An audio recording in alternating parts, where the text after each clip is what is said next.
Welcome to Coaches Weekly. I'm Jim Egan here with head football coach Randy Ari, talking about this past Saturday's game versus Trine University. And Randy, it's hard to know where to start with this one.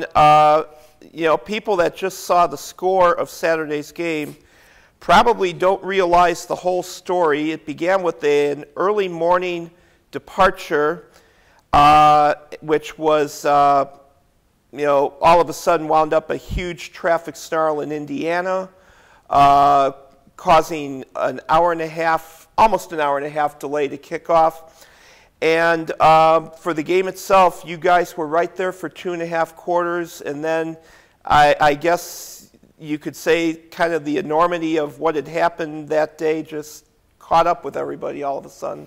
Yeah, it was very interesting. We're up at 5 o'clock in the morning, got on the bus, traveled over there, and along the way there was an accident on the highway and just shut the whole highway down, and we kind of got stuck between cars, couldn't move anywhere, and had to sit and wait till it was cleared away. And the blessing is that we were all safe and we're all healthy, and we didn't have, 5 minutes earlier that could have been part of our situation. So you got to look at the bright side when it comes to that. And we got to the game, and the people at Trine were very gracious to give us enough time to warm up and to still be able to have the game. We moved it to 2:15. That gave us the ability to at least get dressed and get out there and get ready to play. And I thought our guys played their hearts out. They played with a lot of emotion. It was a very intense, a very, very hard-hitting football game.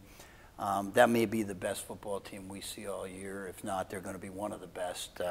They're a very quality team. They're hard-hitting. They had like 150 guys on the sidelines, and they just kept putting them out there. And our guys kept fighting. I was very proud of their effort. It has nothing to do with a lack of effort. I think we played about 40 minutes of great, solid football, and then some things happened, and when you're against a good team, you can't give that. You can't even open the door a little bit, or else they're going to come flying in, and that's what happened. And so they got some scores on us, and then after that point, it just kind of Katie bar the doors, and here they come. But the reality of it is, I was proud of our players. I was proud of their work ethic all week. They came in there with a great attitude. They put a great game plan together. I thought we played very, very good football for 40 minutes. I think the lesson that needs to be learned with a young football team is you got to play 60 minutes, and you got to come with that kind of intensity for all 60 minutes.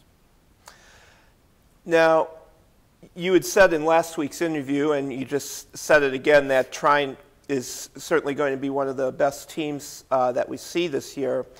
And yet for those that either were at the game or got to watch it on the video, it was really exciting to see how your guys were standing up to them.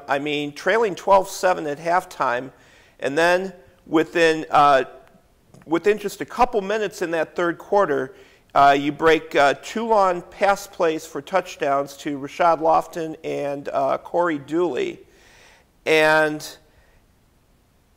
it's like, anybody that was maybe expecting Trine to run away with the game from the opening kickoff, you're just watching these things that your guys are doing out there. It's like, wow, this is, this just really thrills me as a fan to see what's going on here. Well, I'm glad you said that, because that's how we felt too.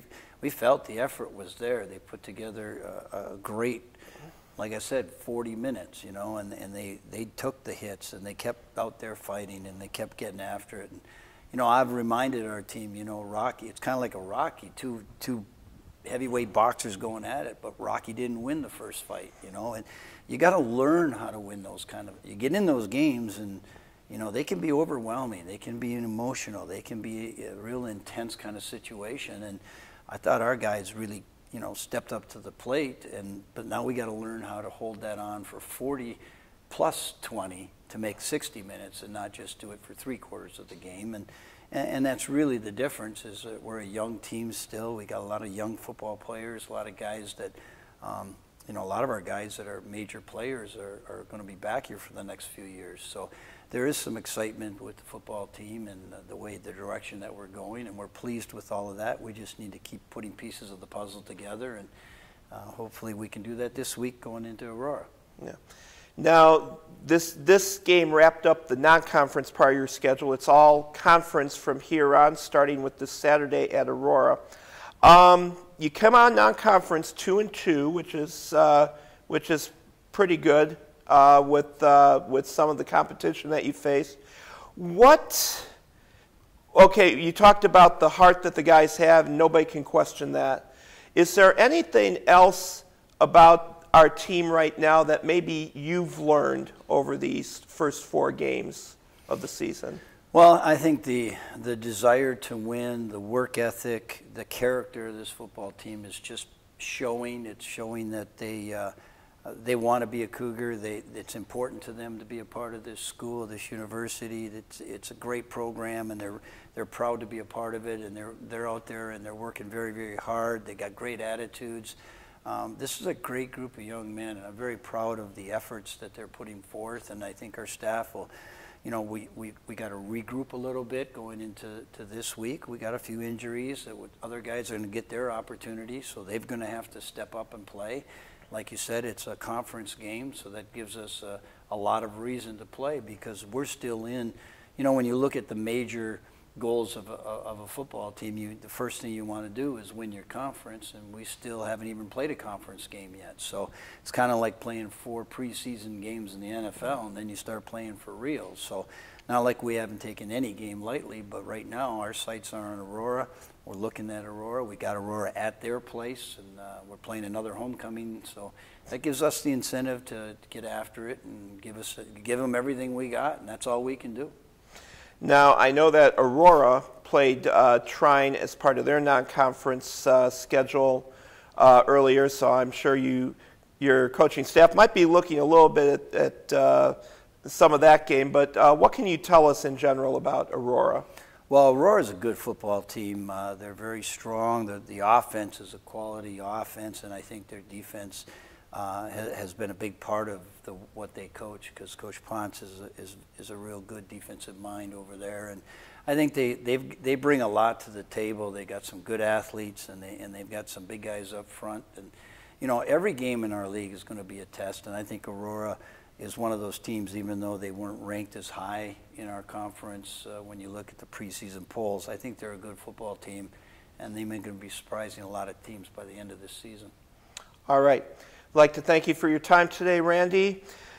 Cougars at Aurora this Saturday at 1 o'clock. If you cannot make it to the game, check cucougars.com for links to the live broadcast. For Randy Ori, I'm Jim Egan. Thank you for watching Coaches Weekly.